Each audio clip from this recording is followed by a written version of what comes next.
evening, everyone. I'm Lindsay Mills. And I'm Chris Costa. We are in the middle of the 100 deadliest days on Maine roads. So far this year, 61 people have died in crashes, and 13 of those crashes happened this June alone. Last year, there were 43 deadly crashes on Maine roads between June and August in Maine. Those deaths accounted for almost 1/3 of the deadly crashes in the state, and that's just over a 3-month span. And with millions of drivers on New England roads, particularly in Maine for the holiday, the Maine Bureau of Highway Safety says it is more critical now than ever to not drive distracted or drunk. And Maine's hands-free law goes into effect in September, and there are some nuances that you will need to know about before getting behind the wheel. The busiest time of year on Maine's roads means drivers need to be more alert than ever. If at any time there's a time not to be distracted by your cell phone or other things, it's now. Maine's new hands-free law prevents drivers from holding their phones behind the wheel, and there are some nuances about when and how you can touch your phone. So AAA spokesperson Pat Moody walks us through what you can and can't do. Getting directions to 68 Marginal Way, Portland. Using a navigation app on your phone? You can't do it while you're driving. The law allows people to interact with their phones only if they can do it through a voice command or one touch, push, or swipe, like this. Directions to 68 Marginal Way, Portland. And the only way you can engage with the phone is if it's one touch. So you engage either with a swipe or a push of the button or voice commands, some internal communication to activate the phone. One part of the law gets ignored all the time. The law specifically says you cannot touch your phone while at a red light, like this person, or this person. So when can you put your hands on the phone behind the wheel of the car? In a spot like this, where you pull off the traveled way, you pull into a parking lot, you put the car in park, and that's when you can pick up your phone and engage with it. And Moody says teen drivers are not allowed to use their phones in the car at all. Whether it's hands-free, handheld, that law still applies. So if you're under 18 years of age, the phone shouldn't be on in the car at all. You might as well put it in the trunk. Right. All right, now as a reminder, this law goes into effect in September, and AAA, as well as the Bureau of Highway Safety, plan to do a lot of public education about this topic to make sure that people are prepared for when the new rules go into effect. But if you get caught, the first penalty is a $50 ticket, and it increases for each violation after that. So, phones down. It's really interesting because in the discussions we've had surrounding these deadly motorcycle crashes here and in New Hampshire, a lot of people have been talking about the dangers of distracted driving. So hopefully this hands-free law really chips away at that problem. Absolutely. All right. It was hot out there today, Jess, but we're not complaining because this is summer in Maine and it's beautiful. Better not be. Just kidding. Yeah, it was nice again today, guys. It's going to get even a couple degrees warmer during the day tomorrow, so hopefully you guys are ready for some 90s. Right now in Portland, 82 degrees. I mean, it's just gorgeous, mostly sunny skies. We'll see the sunshine continue into the day tomorrow, but temperatures, again, even a few degrees warmer tomorrow for the 4th. It looks fantastic. Our highs today made it into the mid to upper 80s, 85 the high today in Bangor. Portland also made it up to 85 degrees. Rockland and Bar Harbor, as is so often the case, we're about 10 degrees cooler there, low to mid 70s. But I mean, gorgeous. Sanford almost made it to 90 degrees. I'm sure they'll do it for tomorrow and maybe even on Friday. Current temperatures still not too bad. 77 in Bangor, 82 in Portland, 87 degrees still right now in Lewiston. And look at it, mostly clear. Couple stray showers in far northeastern Maine. Other than that, though, it looks great. High pressure in place, and it's going to look great again for tomorrow. You can see mainly clear skies pretty much all across the northeast right now, and we're going to see that sunshine continue for tomorrow. It's looking great, guys, for the fireworks. You can see temperatures will start tomorrow morning close to 70 degrees at 8 a.m., so you know we're only going uphill from there, guys. Looks like another good one. All right. Excited. Yeah, very. It's about time. Yeah. We owed this. We deserve it. Right. All right, thanks, Jess. Thanks, guys. A survivor of a collision that killed 7 motorcyclists has sued the pickup driver charged in the crash and the trucking company that employed him. Attorney John Heyman says he filed the negligence suit in Hamden Superior Court in Springfield, Massachusetts on behalf of Joshua Morin, who is still hospitalized at Maine Medical Center. The suit names Westfield Transport Incorporated and Vladimir Zhukovsky. Zhukovsky has pleaded not guilty to negligent homicide. Heyman says Morin suffered a fractured leg, other bones, and other injuries in the June 21st crash in Randolph, New Hampshire. It's something we've been talking about for months now, the controversial CMP transmission line, which would provide power from Hydro-Quebec to the New England grid. As of last week, 3 more towns pulled their support from the project despite continued backlash. Governor Janet Mills is remaining firm in her backing of the corridor. So some of you at home are asking, why is she still supporting the corridor? And you're questioning if there's something for her or her family to gain from this project. News Center Samantha York has been looking into some of your questions and is here to verify.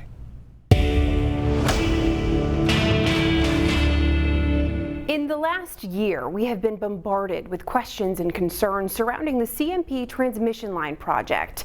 Most recently, some of those concerns from you at home have shifted to Governor Janet Mills' support behind the project.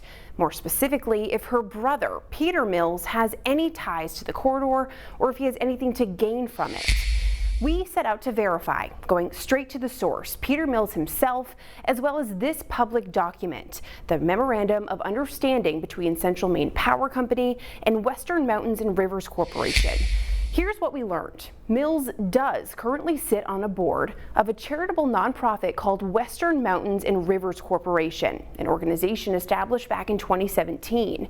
He admits the nonprofit has ties to CMP and the corridor project, but he says it's a very specific partnership.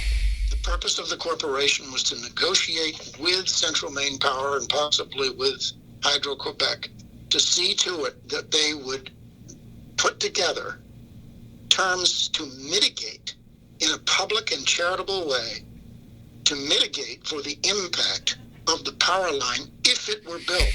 Public documents detail this agreement between the two entities, which includes CMP's requirement to provide $250,000 to the nonprofit's trust fund for startup costs and other proceedings.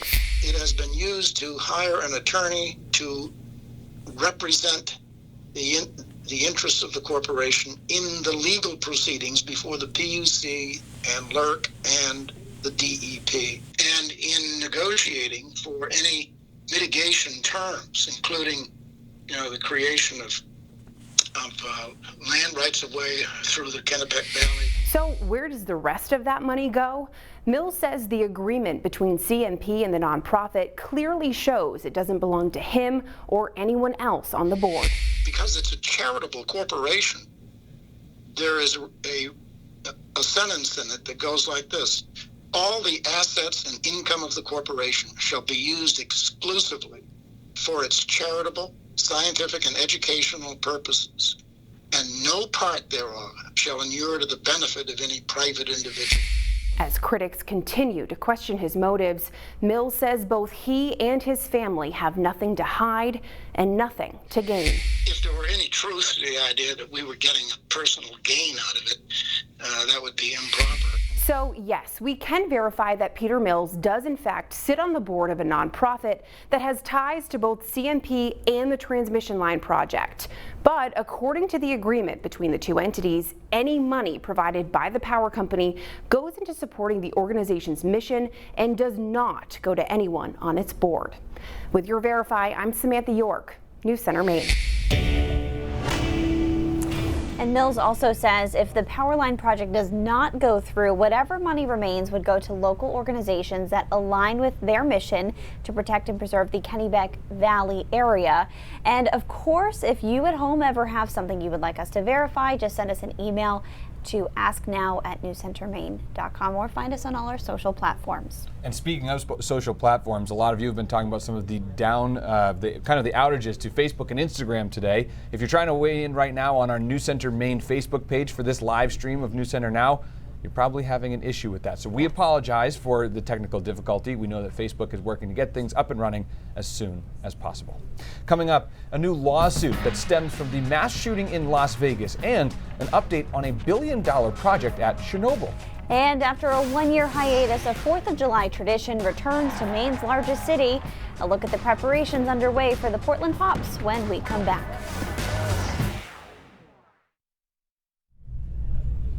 Do you want to use this soundbite when he's talking about the only way you can engage with your phone is if you've got the swipe, or what is your last line in your VO? That's a good idea. Hey guys, so a lot of you are saying the video's not working, You're getting like a circle, like a refresh circle. We do have our YouTube stream working, and Paul is already on it. So thanks, Paul. Paul's watching on YouTube. So yeah, we'll chat with you guys on our YouTube live stream.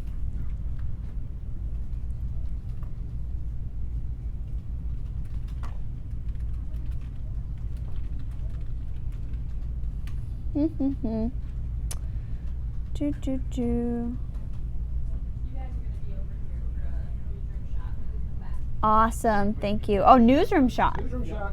Gotcha.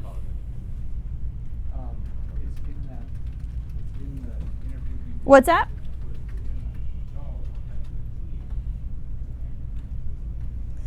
Yeah. What do we have to come back for? The teas? Oh, gotcha. Gotcha. I wonder if this is too quick for Coco.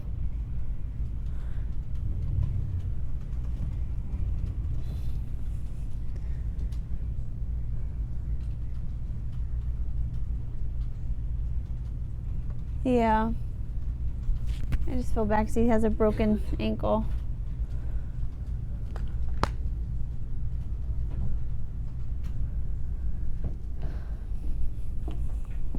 So we are here, and then we can walk back under video. Okay. Sarah. Steve, that's for you. Hat movie. AAA. 30 away. I don't know if I'm putting supers yet. I see. Go ahead. Yep. Pat, PhD, Moody, MOODY. Yeah, probably this side. This side? Yep. So the only part we have on camera here is just this line here. Okay.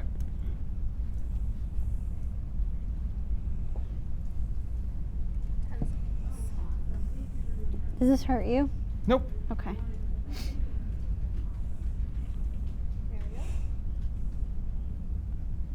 The family of a woman killed in the Las Vegas mass shooting has filed a wrongful death lawsuit against 8 gun makers and 3 dealers. The lawsuit alleges AR-15 style rifles could be easily modified to fire like automatic weapons. It targets Colt and 7 other gun manufacturers, along with gun shops in Nevada and Utah. The family of 31-year-old Carrie Parsons of Seattle argues the firearms are thinly disguised machine guns. They charge the manufacturers knew their weapons could be easily modified to allow them to fire in rapid succession.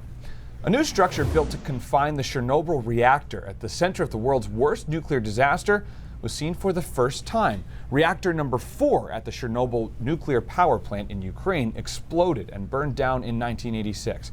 The complex construction effort to secure the molten reactor's core and 200 tons of highly radioactive material has taken 9 years to complete and cost almost $2.5 billion. Coming up, we'll see how Maine is getting ready for the 4th of July celebrations, including a tradition that's returning to Portland. And if you want to catch our live stream, you can go to YouTube. And speaking of returning, Jess Conley coming back with the forecast.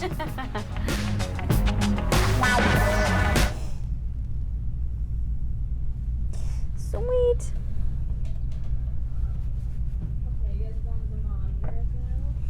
Sweet, sweet. Okay.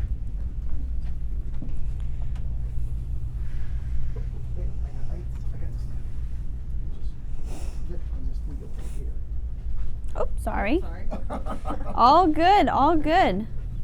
So I don't know if I can access comments on YouTube. It works out perfectly. But we have 8 people watching, so Woo! thank you, 8 people. On YouTube? On YouTube. Oh yeah, here's the chat. I can access it, but no one's talking.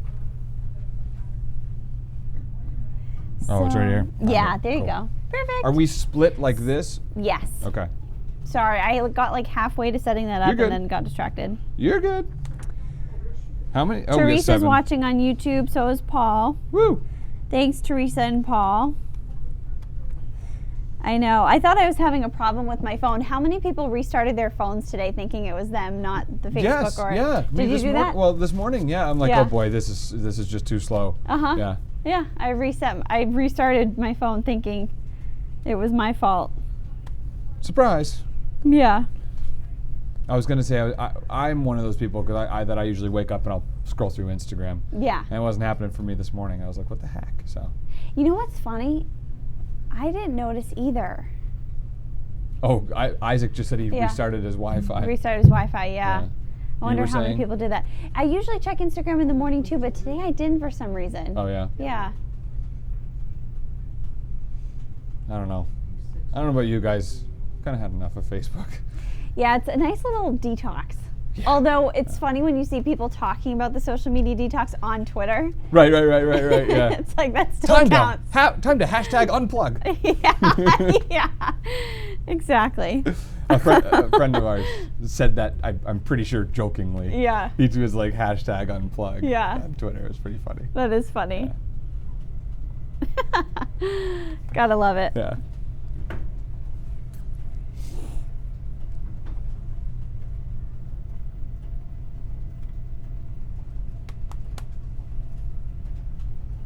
Wow. All right. So this is an interesting one. Yeah. This is coming up for you. This is a good story. Yeah. Definitely had some layers to it. Final preparations are underway for shows of fireworks happening statewide tomorrow. And in Maine's largest city, something that was missing from last year's grand display is back. Due to a funding struggle, the Portland Symphony Orchestra did not perform as they had in years before on the Eastern Promenade, but now they're back and with a bang, all 1,976 shells worth of fireworks to be exact. It's back. Brian Corcoran is orchestrating a transformation of Portland's Eastern Promenade. We can't sleep fast enough. It's going to be a busy 24 hours, as you can see behind me. These guys have been at it. You know, this is not a one-day thing. The stage is nearly set for the Portland Pops. It's not July 4th without the PSO. And the Portland Symphony Orchestra is making its return for the 4th of July fireworks after a hiatus due to a lack of funding. At one point, the entire show was in jeopardy, but that was last year. It's an opportunity to reboot. We heard the loud cry from the community. Months ago, the city cut ties with the Stars and Stripes Foundation that used to put on the event and started accepting bids for the fireworks display. There's 337 shells going off in that first minute. Now just think about that. How many shells are going off every second? Stephen Marson, founder of Pyro City, Maine, won the $40,000 bid and a contract for 2 years. He and his crew spent a couple of hours Wednesday setting up all these motor tubes along the trail, not far from the Eastern Prom stage. He says it will take another 8 hours to load every shell for the 27-minute show. The grand finale alone? 938 shells to be fired in 7 minutes. But all the while, he has something more on his mind. 98% of the fireworks that come into the United States today come from China. The threat of the country's trade war with China. They haven't yet, but they could on the second round of tariffs that the president's looking to put on. Ultimately, it's a 25% tariff. Just that in itself would cost me an additional $800,000 a year in buying product. And he says that cost could be passed on to the consumer. But for now, no financial struggles on the local or global level will stand in the way of Portland's fireworks display. We're here to really do it right. Now, the Portland Pops is set to begin at 7:30 tomorrow night, with the fireworks beginning around 9:15. Marson's Fireworks Company, by the way, is running 50 shows across 5 states, mostly in New England, tomorrow alone. We have more on all the fireworks displays happening statewide at our website and mobile app. But yeah, they're so busy. I hope he's got a nice pair of like industrial headphones, like a landscaper uses to put over his ears, because that's insane. And good weather for I know. the shows. I'm so glad. I feel like the pressure's kind of off now because it's just going to be spectacular tomorrow. It's going to be gorgeous all day, and then tomorrow night like 75 and clear. So perfect. You couldn't ask for anything better. So let's take a little tour around Maine right now with some of our webcams. Some of these gorgeous shots. I'll stay out of the way so you can see. And look at this, pretty in Kennebunkport. It's gorgeous. Mount Katahdin, just beautiful in the mid 80s. Up in Baxter, Raymond at 85 degrees too. So it's beautiful. Hopefully you got a chance to get out there and enjoy it. Mostly clear skies. Couple showers were up in northern Maine and far eastern Maine, eastern parts of Washington County, but other than that, pretty quiet. It's going to stay quiet through the day tomorrow too. You can see high pressure in place, keeping it nice and clear all across pretty much the northeast really. And tomorrow's going to stay nice. A few clouds will be around during the day tomorrow, but I mean, other than that, just gorgeous. It's still 82 in Portland, 89 in Gray. Anyone at 90? Yeah, Parsonsfield. Up to 90 degrees now, and tomorrow temperatures even a couple degrees warmer than what we're seeing today. Dover Foxcroft is 90, Smithfield is 90, Bangor now at 77. You can see a little bit of a sea breeze kicking in, 67 now in Castine. Tomorrow though, even warmer. Look at these high temperatures for tomorrow. We should make it close to 90 in Bangor, 90 plus in Lewiston, Augusta, Waterville. I mean, just beautiful. 87 tomorrow in Portland, and then still staying warm into the day on Friday too. It's going to be nice and mild. A few more clouds around though for Friday. So pretty nice days still on the way. Here's your forecast for the 4th. I mean, it looks great really all day, and you can see even into tomorrow night it's going to be mild, maybe a little on the muggy side, but it's going to be gorgeous, nice clear sky. So let's go through the planner for the day tomorrow, the hour by hour forecast here. We're starting out around 70 degrees. Again, it's only going uphill from there. You can see mostly clear skies through tomorrow. A couple clouds move in as we get into tomorrow afternoon, but just great. I love it. It's going to be fantastic. Friday looking good too, mostly clear in the morning. A few clouds move in as we get into Friday afternoon and evening. It's not until Saturday though that the next chance for rain comes in. Looks like Saturday morning will start with a couple scattered showers, and then you can see this front coming through as we head into Saturday afternoon. That's going to bring us some rain and possibly a few thunderstorms too. The other thing that we're kind of keeping an eye on, those dew points by Friday. Dew points will be in the low 60s. You'll start to really notice the humidity, and then by Saturday, dew points all the way into the 70s. So here's a look at your extended forecast. Still just beautiful for the day tomorrow. It's going to be gorgeous, partly to mostly sunny tomorrow. More clouds around for Friday, but it's still going to stay hot. On Saturday, that cold front comes through really in the afternoon and evening. We'll get some rain and some thunderstorms, but look at even into early next week. I mean, it looks fantastic. It's going to be nice and bright. I know July 4th is on the wrong day. I just forgot to move it. Monday and Tuesday, it's going to still stay nice, upper 70s, lower 80s. So we're on a roll. What can I say? We're doing pretty well. This is summer in Maine. That's what we wait all year for. Right? Exactly. We earn it. That's for sure. Jess, good news. thank you. Thanks, guys. Hundreds of thousands of tourists scattered across the North Chilean desert yesterday to experience a total eclipse of the sun. A solar eclipse occurs when the moon passes between the Earth and the sun. It's a rare phenomena that happens in any given spot across the globe. Eclipse watchers in Chile were not disappointed when the 95-mile band of total darkness moved eastward across the Pacific Ocean. The Chilean Astronomy Society says the region in Chile had not seen one of these since 1592. The next one is not expected until 2165. Let's hope they had their glasses. 600 years? Wow. Yeah. All right. Well, what happens in Vegas stays in Vegas, except in this next story. This is kind of bizarre. This video shows a Nevada Highway Patrol officer pulling over a van for illegally driving in an HOV lane. It turns out the black vehicle was a mortuary van, and the driver claimed the corpse he was transporting was his passenger. The trooper says he laughed when the driver asked whether the body in the back counted to drive in that carpool lane. He responded saying he's not with us anymore, and then issued the driver a warning before letting him go. I'm not sure whether or not to laugh at that. Yeah. But this next story will make you laugh. This one I like a lot. That's true, and it's on the road as well. Yeah. Maine DOT, some new signs out for the 4th of July. So take a look at these. Ketchup is for hot dogs, not the road. Oh, these dad jokes only get better. Be the grand marshal of the safety parade. Okay? Speeding to the beach Oh, shell no. That's my favorite. And you may sparkle, but don't drive lit. These are great. All great tips, and you'll definitely remember them because they're catchy and funny. Those guys, they do the best. They really do a great job with those. Well, we have a lot more news coming up on News Center Maine at 5:30. Let's check in with Amanda Hill for more on that. Hey, Amanda. Hey, guys. You talked about that lawsuit filed on behalf of the survivor of that deadly New Hampshire crash. Well, we're going to find out what the lawyer is hoping for. Plus, we have a live report from Jackie Mundry, who is at a vigil tonight. And this time of year, a lot of pets run away from home, freaked out by the fireworks. We're going to have some tips on how to keep those animals safe. That's all coming up at 5:30. All right, looking forward to that, Amanda. Thank you very much. We'll be right back after the break. Sweet. Let me just check in with Sherbs. Okay. Okay. Teresa, I love that you're chatting us up on YouTube.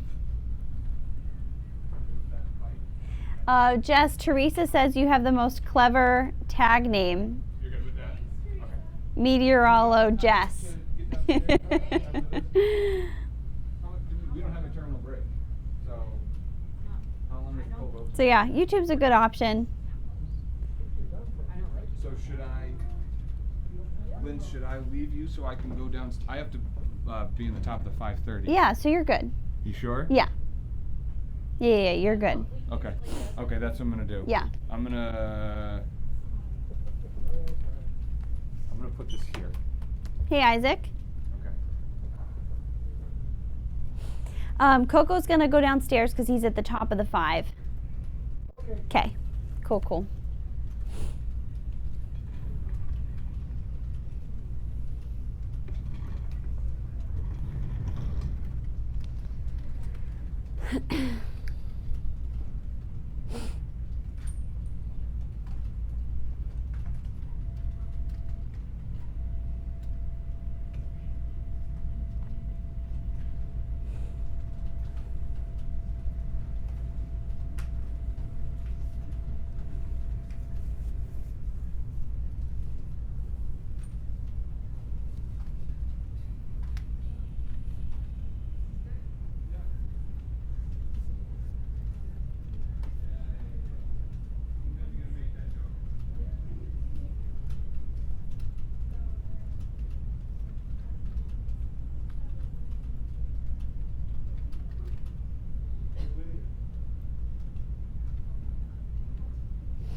With Facebook and Instagram down for much of the day today, maybe paid a little closer attention to Google.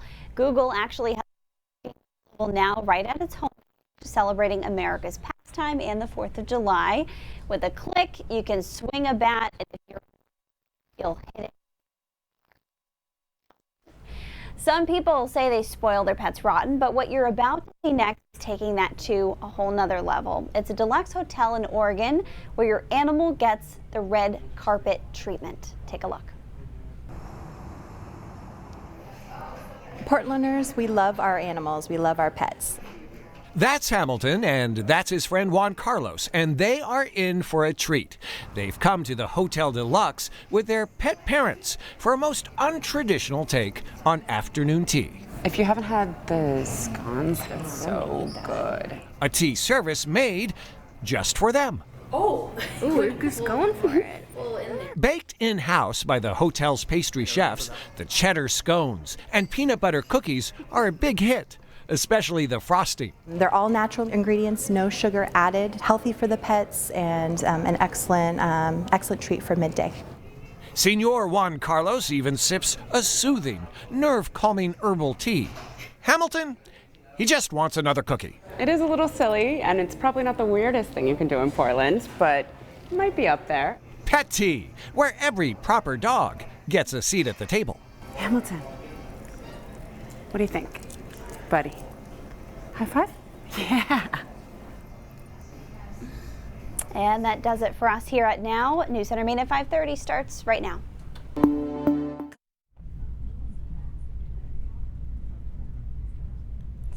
Bye, guys.